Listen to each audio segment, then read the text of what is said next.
Thanks for taking time to attend our session today. We are going to discuss about network slicing and its importance in 5G.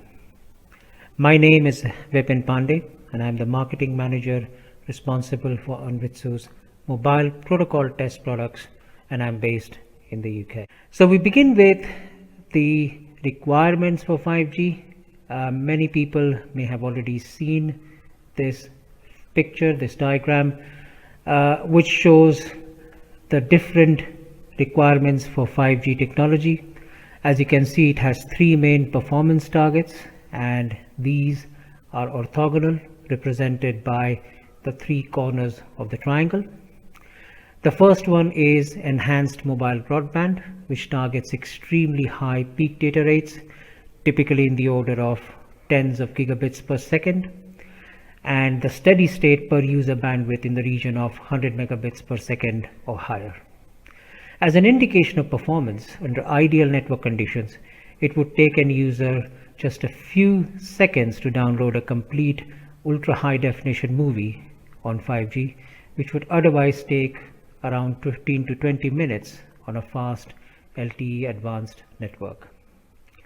The second corner of the triangle represents massive machine type communication, which targets to provide up to 1 million connections per square kilometer for IoT devices that have very low data transfer requirements, but they need to have extremely high coverage enhancement and transmission power.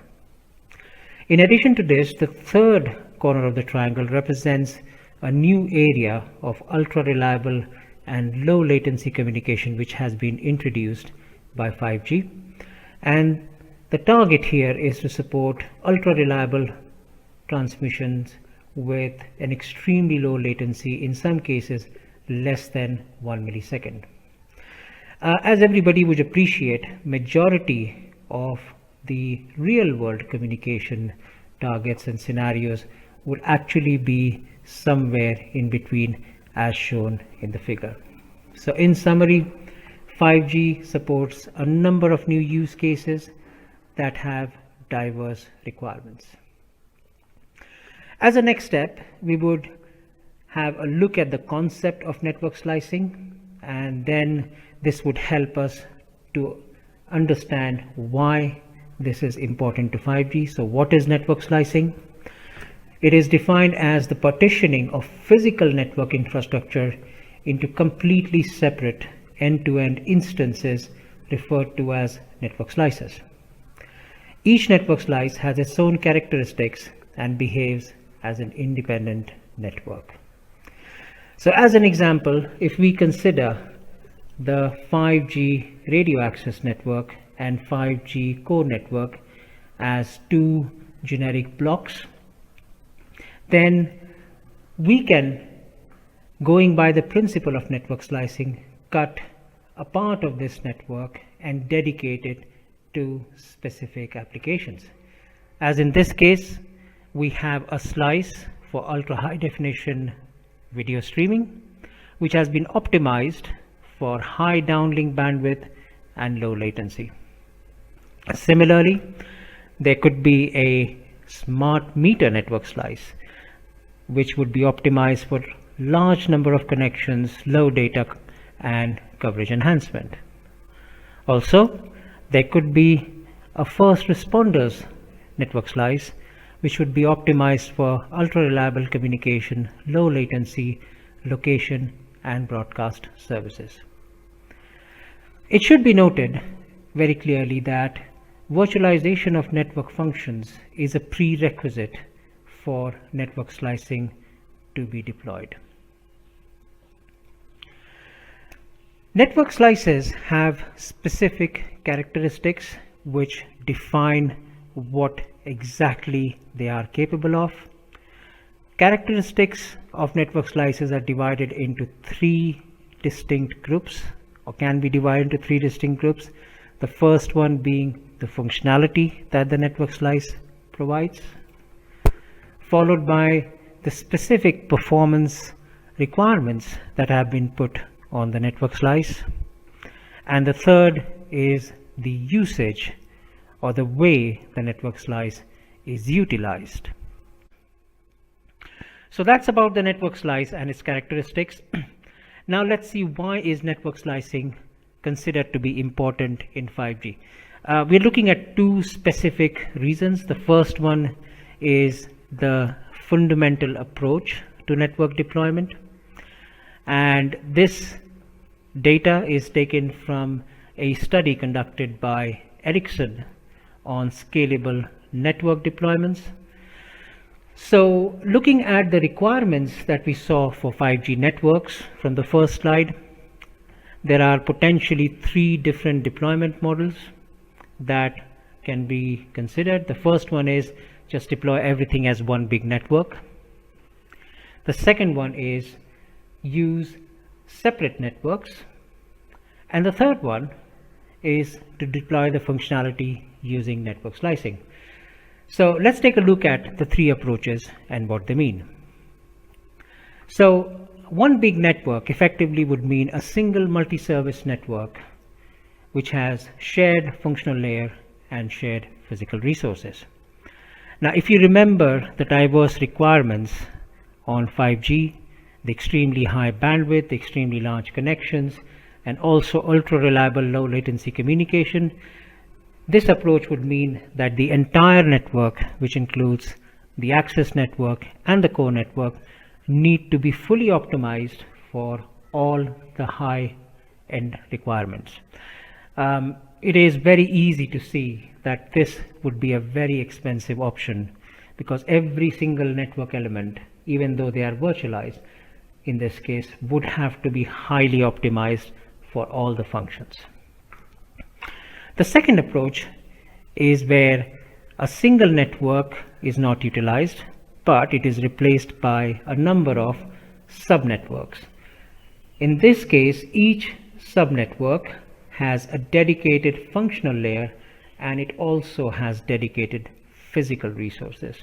So spectrum, as an example, in case some network functions, they would all be separated between these subnetworks, and each individual subnetwork could now be optimized for a specific application. So you can see this would solve the issue of spending a lot of resources in optimizing the entire network. That would be considerably reduced, but this gives rise to a separate problem. What would happen if individual subnetworks are not fully utilized, but they have physical resources that are tied down and cannot be used for other subnetworks which are under heavy loading? So to trade off, we look at network slicing. Now, in network slicing, the functionalities are dedicated, but the physical resources are shared. So it is still one single physical network, but it is now logically divided into slices. What this now does is it gives the best of both the approaches. So physical resources, since they are shared, they could be dynamically associated with network slices, and they could be moved around, configured or reconfigured. And at the same time, significant cost savings could be made, because the individual network slices could be optimized for specific services. So effectively, what we see is network slicing provides the greatest economic benefit of the 3 approaches. So we've seen the cost factor. Let's look at another reason why we think network slicing is important to 5G, and that is the business drive. So for that, first we will look at the traditional service model for a mobile network operator. This includes a mobile network, connection to a data network, and services provided to an end user. A typical end user, I've used smartphone as an example, but in LTE you could have different kinds of end users, but the concept is the same.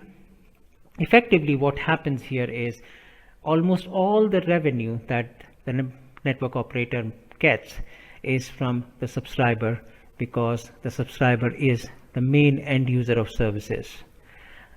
However, if we now look at the new 5G service model with network slicing, so you now have different network slices, and we have the concept of the end services being provided by a CSP, or a communication service provider.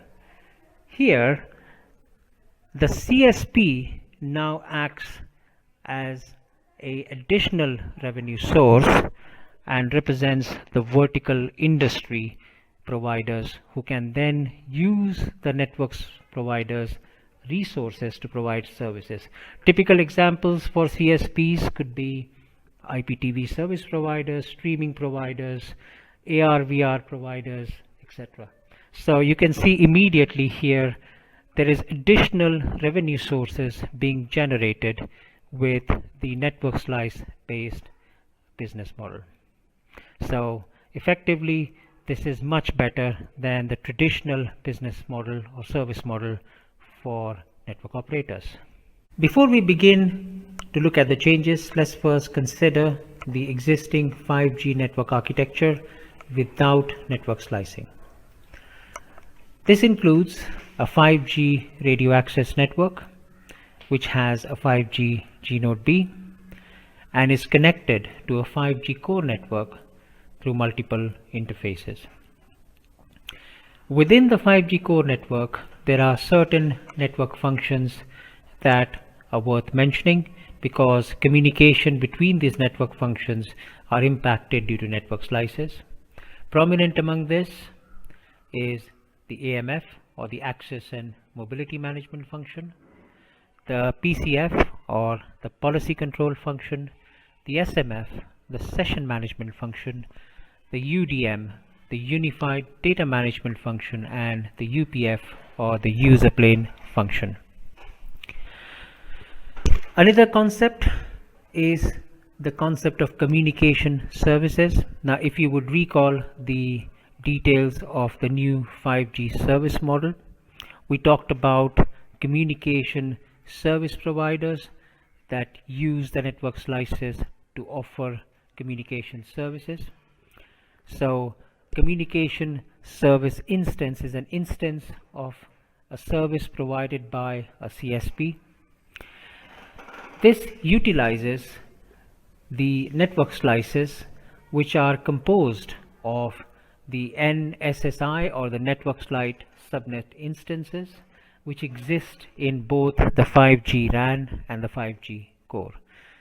And NSSI is a collection of network functions which are responsible for management, computation, storage, and basically these in the access network and the core network are linked by the transport connection together to form what is called a network slice instance. A network slice instance is what is used by the communication service provider to offer communication services to the end subscriber.